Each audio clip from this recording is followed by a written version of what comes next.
Hi everyone, thank you for watching this presentation. My name is Austin Sorette. I'm one of the student success coaches at York County Community College.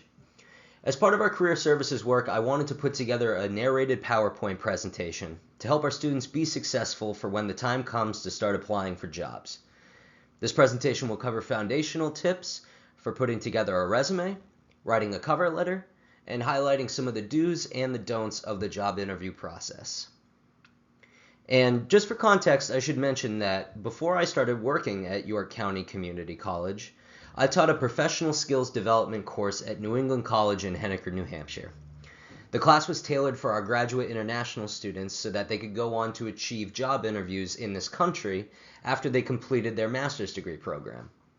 I will provide my email address and phone number for additional questions after the presentation is over. So let's get started. So let's start by understanding what these three things are and why they are so important. When applying for jobs, you should understand the value of three things: the resume, the cover letter, and the job interview. You'll notice that the letters CV are next to the resume line, but we'll talk about what that is a little bit later in the presentation. Resumes are required by almost all jobs you apply for. It's essentially a one-page document which showcases your previous job experience as well as your skills, accomplishments, and education. It is used as a sort of fact sheet which shows a future employer the areas of work in which you are competent. Cover letters, on the other hand, are an opportunity to really showcase your interest in the position. Why did you apply for this job? What does this position or organization interest you? How does the organization benefit by hiring you? The cover letter gives you the opportunity to express yourself and give the hiring manager an idea of you, your career goals, and your work ethic. And lastly, we have the job interview. If the hiring manager reads your resume and cover letter and decides that you're a good candidate for the position, they will schedule a time for you to come into the organization or over Zoom, meet with the key players on your team, and have a conversation about your experience and why you'd be a good fit. The interview is intended for the hiring managers and your possible team members to get to know you in person, to understand how you interact with other people, to learn how you engage with people that you're going to be working with, and so on. You won't receive interviews for every job you apply for, which means that once you do land in an interview, it's very important to take it seriously. So let's discuss resumes a little deeper. In the previous slide, I mentioned that there were the letters CV next to the word resume. You'll see a lot of companies and organizations that will request your resume/CV, but it's important to know the difference so that you can provide the correct information for the hiring manager. So the resume is typically only a page long. It should distill your experience and education into the most critical elements that will relate to the jobs you're trying to apply for. It also highlights accomplishments and achievements that you've earned. So for example, if you have a 4.0 GPA, that might be something worth writing on your resume. If you earned a grant or a scholarship, that's something else to consider. Basically, anything worth weight that will give you an advantage in being considered for the position is something worth putting on. Also, your references belong on another page and not necessarily on a resume. A CV, or curriculum vitae, is different in that it's a record of your entire work, teaching, and publishing history. Typically meant for teaching and research positions, CVs are expectantly pages long and list every possible accomplishment you can draw from. References are fully listed in a CV. And CVs aren't very typical unless you're going into those kind of positions. So stick with putting together a solid resume that's only a page long. With all that said, let's specifically focus on resumes. Stylizing a resume is extremely important because you want to make an impression without coming across as unprofessional. Typically, employers spend about 20 to 35 seconds looking at a resume. If your resume is more than a page long, you will risk the hiring manager seeing all this content, realizing how much time will be invested in reading your entire document, and skip over your resume before they've even had a chance to look at it. Stinks, but that's the reality of it sometimes. In the one-to-page document, you should include the following bits of info. Your name at the very top. Directly below it should be your contact information. It would also benefit your hiring director if you mention which of these contact methods works best for you. The next section should be your educational experience, and after that, any relevant work experience. If you don't have any relevant work experience, or this is the first job you're applying for, it's okay to mention jobs you've held prior to earning your degree, or to expand on your experiences in school. Mention if you were a member of a club, or if you worked an internship, or if you earned a good relationship with your teachers. As long as the resume is only 1 page long, you can pad it with as much information as you can to make yourself look great. One thing I wanted to point out is something that had eluded me for years and I feel is often overlooked when writing resumes. That's understanding the difference between skills and traits. Traits are general proficiencies. Computer skills, being a fast learner, an effective leader. Skills offer a deeper explanation of these traits. For example, instead of saying you have good computer skills, talk specifically about what programs you learned to use. Instead of stating that you're an effective leader, try expanding on the teams you've managed and the projects that you've worked on. And lastly, be sure to Google some resume examples to get an understanding of what they look like. There's certainly a tiny bit of wiggle room to be creative in the header, but for the body of the resume, you should be sticking with the size 12 font, either Arial or Times New Roman typeface, and proper spacing and alignment in the text. So here's an example from the Purdue University's online writing lab. I'll provide a link to the online lab at the end of this presentation, but this is a great tool filled with valuable information on constructing resumes and cover letters. You can see right off the bat that the name of the applicant is very clear on the top. Below the separation line, there's the applicant's address listed, her phone number, and her email address. Home address isn't totally necessary, but it does give the employer an idea of where you're currently located. If you live in Maine, but you're applying for a job in Florida, the hiring manager is going to want to take relocation into consideration. Below that is a sentence which establishes a professional goal. If you don't have that much work experience, then writing down a 1-sentence career goal is a good way to pad a resume. Below that is education. Obviously include the graduation date or the date in which you will be graduating if you haven't yet. You can include things like your degree level, your major, your minors.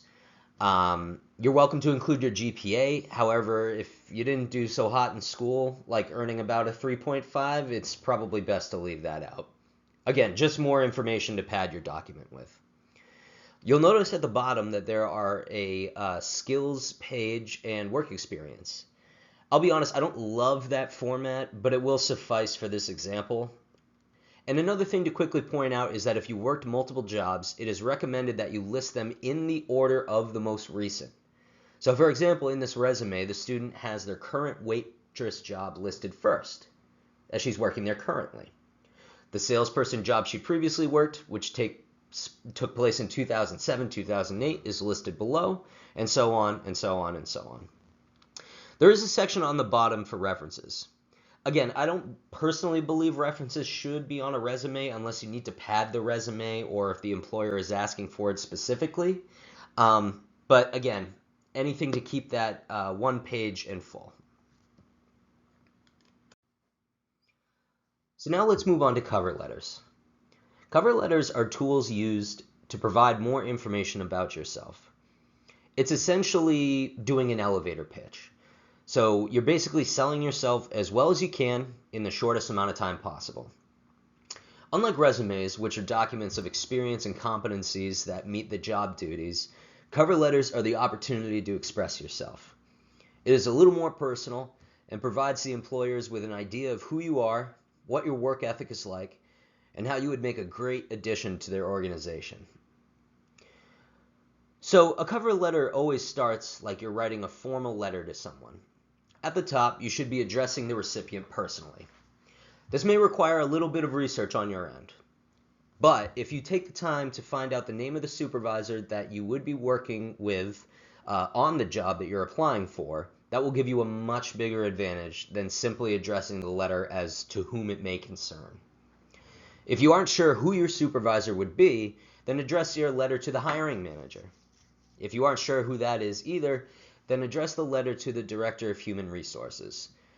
They're the ones that are usually in charge of the hiring process, so that's probably the safest bet.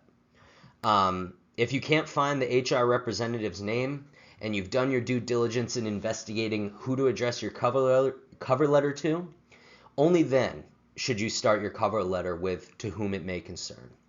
And it should say exactly that. Do not address the hiring manager with words like "hey" or "hi" or "what up" or anything casual like that. And just a quick couple of things, if you're unsure of the hiring manager's declared gender, you can always use the MX prefix instead of MR for Mr. or MRS for Mrs. And this is a little old school, but trust me, this is critical. If you do not know for 100% certain that a female hiring manager is currently married, always address women as Miss. It is extremely impolite to assume and address them as Mrs. Here's a breakdown of the content of your cover letter. In the first paragraph, you should introduce yourself. Mention your name, your current job title, if you have one, and reiterate what position you're applying for. Mention how and where you found the job listing and include a little information about what kind of position you are looking for. Next, talk a little bit about how familiar you are with the company and why you would like to work with them. If it's an organization you've been familiar with for a while, speak about what has kept you engaged with their company. If it's a new organization that you've never heard of before, do some research and mention what attracted you to want to work for them in the first place. Touch on how your previous job or schooling experience applies to the job posting. Where in the job duties have you developed any prior experience? Lastly, discuss how, if you were hired, you would help the organization achieve its goals. While the cover letter is a sales pitch about your experience and skills, don't forget that this company is hiring someone to make the business and the office environment better. So describe how you will make the organization a better place. In the third and last paragraph, establish an action. It could be a request to set up an interview time. It could be an invitation to go out for coffee or tea in order to learn more about the position. Basically, you're reflecting on your interest in learning more about the position and not leaving it as just, "Hey, here's why I'm great. I'll be waiting for your phone call." Be respectful, be polite, be humble. Also, let them know the best way to contact you. If you work during the day, mention that to them and say either nighttime phone calls are preferred or perhaps a simple email will suffice as well. And this is the most important part. Be sure to always thank them for their time. Remember that you are not owed anything. The hiring manager is taking time out of their day to learn about you and consider you for a position in which they are paying you money and possibly paying even more out of pocket to allow you to have access to employee benefits. It would be very, very unwise to come off as ungrateful. So here's an example of a professional looking cover letter. You'll notice all the contact information at the top. It says "Dear Hiring Manager" for the sake of this example, but again, make sure you find out the name of either the hiring manager or the HR representative. Again, you want to keep the content for the cover letter to be about a page long. I would even go so far as to say in an ideal cover letter it should be about 3/4 long or even half a page long. Essentially, you want to include the most important information in the least amount of words, so editing is crucial. So now we'll move on to the interview segment of the process. If you've gotten to this stage, congratulations! Out of multiple applicants, you've been selected as a finalist to come in and meet your team and your hiring manager. You'll speak with the hiring manager about an initial interview time and whether it will be over Zoom, over the phone, in person, or however they wish to meet with you. Try to be as flexible as possible with scheduling the interview. It may seem silly, but even something as simple as setting up a time for your interview can represent how you would be setting up meetings in your job if you receive it. Once you've locked in an interview time, revisit the job posting and your resume and your cover letter at least a few times.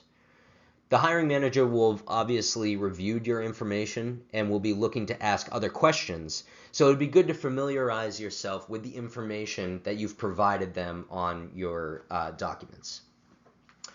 Before you go into your interview, it would be a good idea also to Google a list of common interview questions and practice addressing those. You don't necessarily have to go through every question on these lists, but it's good to know what sorts of questions will be asked and have a good way to address them in a concise way. Make sure you address your strengths and career ambitions, as well as demonstrating how your experience will help the organization become better. As I mentioned before, practice answering some common interview questions. It is important to get a sense of what you're going to say in the interview, but do not commit your answers to memory. Be as prepared as possible, but also be organic as well. To get additional practice, you should consider setting some time aside with a friend, a family member, or even one of the coaches and counselors at York County Community College to help run a couple of test interviews to get you prepared for the experience. Make sure you review the proper etiquette before the interview. Learn how to address someone. Be sure to make eye contact with them. Be polite in addressing the individuals, all that fun stuff. And then one of the things I wanted to point out specifically was remember to be professional. I heard a horror story one time from a professor who said that one of her students participated in an interview with an employer while she was in her bed, still dressed in her pajamas. Please never do that. Always dress in a professional way, no matter what job you're applying for. If you're having an interview over Zoom, make sure that you are sitting in a spot that looks clean and professional, or use an appropriate neutral background. Nothing silly or quirky.